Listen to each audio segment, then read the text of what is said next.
আমরা উন্নয়নমূলক কাজগুলো তো চাঁদপুরের অনেক করতে হবে। চাঁদপুরে কোনো বিশুদ্ধ পানির ব্যবস্থা নেই। চাঁদপুরে নদীর থেকে পানি উঠায় আপনার আগের ফেসিবাদের লোকজন এই নদীর পানিটাই মানুষকে খাওয়াতো। এটাকে যে ফিটকিরি দিয়ে প্রসেস করে খাওয়ানো, এটা খাওয়াচ্ছে না, খাওয়ায় নাই।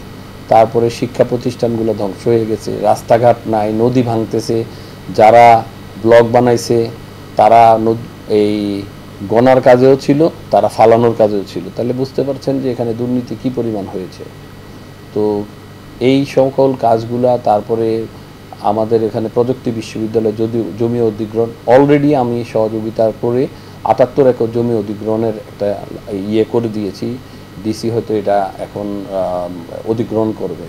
মেডিকেল কলেজ হয়েছে, মেডিকেল কলেজটা যেন তাড়াতাড়ি শুরু হয়, তাহলে ৫০০ শয্যা বিশিষ্ট মেডিকেল কলেজ এইটা শুরু হলে স্বাস্থ্যসেবার কিছুটা নিশ্চিত হবে মানুষের।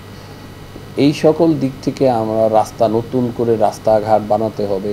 একটি ইপিজেড বানানোর চিন্তা আছে, বড় আকারে না, ছোট আকারে। যদিও একটি ইপিজেডের জন্য জায়গা অধিগ্রহণ করেছে, সেটা হলো ঈশানবালা বলে একটা জায়গা আছে আমাদের হাইমচর উপজেলার মধ্যে।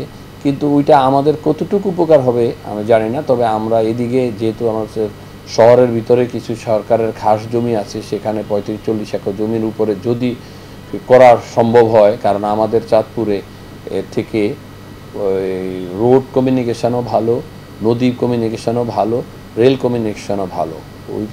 ওই ক্ষেত্রে ওই জন্য চিন্তা করে একটি ইপিজেড করারও চিন্তা আছে আমাদের। আমি সবার কাছে অনুরোধ করব যে আপনারা আপনাদের ভোট চিন্তা করে দিবেন। আপনারা ধানের শীষে ভোট দিলে আগামী দিনে যদি তারেক রহমান এই দেশের প্রধানমন্ত্রী হয়, এই দেশের যারা যুব সমাজ, তাদের কল্যাণে তারেক রহমান কাজ করবে বলে আমি বিশ্বাস করি। এবং ৩১ দফা ঘোষণার মাধ্যমে এই দেশে একটা রেভলিউশন হবে, এটা আমি বিশ্বাস করি। আমাদের ওই দিনটা আমাদের জন্য একটা স্মরণীয় দিন হিসেবে থাকবে। আমরা সবাই ওই অপেক্ষায় আছি যে আমাদের নেতা তারেক রহমান দেশে কবে আসবে এবং নির্বাচনে উনি আমাদের জন্য ক্যাম্পিং শুরু করবে। তবে আমার কাছে মনে হয় কি, বাংলাদেশে যে আনস্টেবিলিটি এবং শেখ হাসিনা তারেক রহমানের কে আগেই যদি দেশে থাকতো মেরে ফেলতো, এতে আপনারাও মনে হয় কোনো সন্দেহ থাকার কথা না। তো তারপর আছে ইন্ডিয়া। তারেক রহমান দেশে আসতে দেরি করছে, সেই অনেক বিবেচনা করছে যে এই দেশে যে ইন্ডিয়ার যে প্রভাব, এখনও সেই ইন্ডিয়ার প্রভাবটা মুক্ত হয় নাই। ফেসিবাদের 80% লোক এখনও সরকারি বিভিন্ন চেয়ারে বসে আছে। তো আশা করি তারপরেও উনি এসে নির্বাচনী প্রচারণায় অংশগ্রহণ করবে এবং উনি বাংলাদেশের প্রধানমন্ত্রী হবে, এটাই আমাদের প্রত্যাশা। আমাদের এলাকার নেতাকর্মীরা আসলে যারা এই ফেসিবাদের আন্দোলনে 15-16 বছর নেতৃত্ব দিয়েছে, কষ্ট করেছে, সবাই এখনও কষ্ট করতেছে। গত 2 মাস যাবৎ আমাদের এই ৩১ দফা লিফলেট নিয়ে মানুষের ঘরে ঘরে যাচ্ছে ছাত্রদল, যুবদল, স্বেচ্ছাসেবক, মহিলা দল এবং সকল অঙ্গ সংগঠন।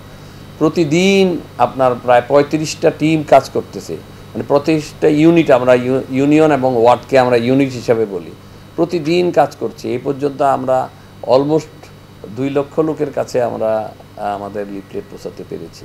তো এটা অব্যাহত থাকবে নির্বাচন পর্যন্ত।